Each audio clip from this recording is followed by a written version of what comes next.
Pada kesempatan kali ini saya akan menjelaskan materi tentang mengenal diri sendiri. Sebelumnya, perkenalkan, nama saya Gianfran Choi Sanga, NIM 64231041. Sebelum kita mulai, bertanya, siapakah saya? Kita akan bagaimana kita belajar dari mengenal diri sendiri ini. Apakah kita atau saya memiliki bakat? Apakah kita memiliki kelebihan? Apakah kita yang memiliki kekurangan? Mengenal diri sendiri. Menurut ahli filsuf Socrates, hidup yang tak teruji tidak layak untuk dijalani. Kita hidup kalau tidak diuji, menurut Socrates tidak pantas untuk dijalani. Sedangkan menurut Immanuel Kant, diri sendiri adalah sumber dari segala pengetahuan. Kalau dari filsuf Immanuel Kant, diri sendiri adalah sumber dari pengetahuan, berarti diri kita sendiri adalah sumber dari segala pengetahuan tentang diri kita sendiri.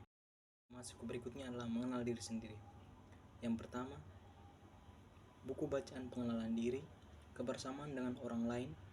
Yang terakhir adalah refleksi diri sendiri dulu. Cara pengenalan diri yang pertama adalah buku bacaan pengenalan diri. Adalah karya yang bertujuan membantu kita untuk memahami diri sendiri, termasuk nilai-nilai keinginan, nilai kekuatan, kelemahan, dan tujuan hidup. Sedangkan kebersamaan dengan orang lain, mengenali diri sendiri melalui kebersamaan dengan orang lain, melibatkan refleksi melalui interaksi, menerima umpan balik, mengembangkan empati, pertumbuhan pribadi, dan menciptakan integritas sosial. Integritas sosial membantu kita memahami diri melalui perspektif orang lain, pertumbuhan emosional, dan pembentukan identitas dalam konteks hubungan sosial. Cara mengenal diri yang berikut adalah refleksi diri. Mengenal diri melalui refleksi melibatkan introspeksi mendalam dalam memahami nilai-nilai kekuatan, kelemahan, tujuan hidup. Proses ini membantu kita dalam pemahaman diri, penetapan tujuan, peningkatan kesadaran diri, pertumbuhan pribadi, dan pengembangan diri untuk menjadi lebih baik lagi. Manfaat mengenal diri. Apa sih manfaat untuk mengenal diri sendiri itu? Yang pertama, bagaimana kita mengenal diri, kita mengenal potensi kita yang kita miliki. Bagaimana dengan manfaat mengenal diri, berarti kita mengenal bagaimana potensi yang dimiliki oleh diri kita sendiri. Yang berikut, mengenal kelebihan dan kekurangan, bagaimana kita mengenal kelebihan kita dan kekurangan kita. Yang berikut, mengenal kenyataan dan langkah untuk mewujudkannya, bagaimana kita menerima atau mengenal kenyataan bahwa kita memiliki kelebihan dan kekurangan, dan bagaimana langkah kita untuk dapat mewujudkan potensi kita tersebut. Yang berikut membantu mengerti mana hal yang kamu suka dan kamu tidak suka. Dengan manfaat mengenal diri, kita dapat membantu kita untuk mengerti mana hal yang kita tidak suka dan mana hal yang kita suka.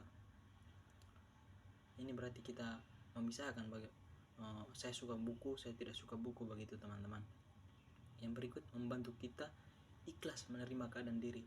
Dengan mengenal diri kita sendiri, kita dapat mampu ikhlas menerima kekurangan kita dapat ikhlas menerima kelebihan kita. Ya teman-teman.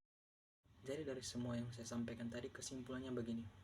Mengenal diri sendiri melalui berbagai cara seperti tadi, membaca buku, berinteraksi dengan orang lain, refleksi diri, dan menerima pandangan orang lain, memberi pemahaman yang lebih tentang nilai-nilai kekuatan, nilai kelemahan, tujuan hidup. Proses ini membantu dalam pertumbuhan pribadi, kesehatan mental, hubungan yang lebih baik, pengambilan keputusan yang bijaksana, dan pencapaian tujuan secara efektif. Kenali dirimu sendiri. Jika kamu tidak tahu siapa Anda, maka kamu tidak akan bisa mengetahui kemana Anda harus pergi. Sekian dan terima kasih. Wassalamualaikum warahmatullahi wabarakatuh.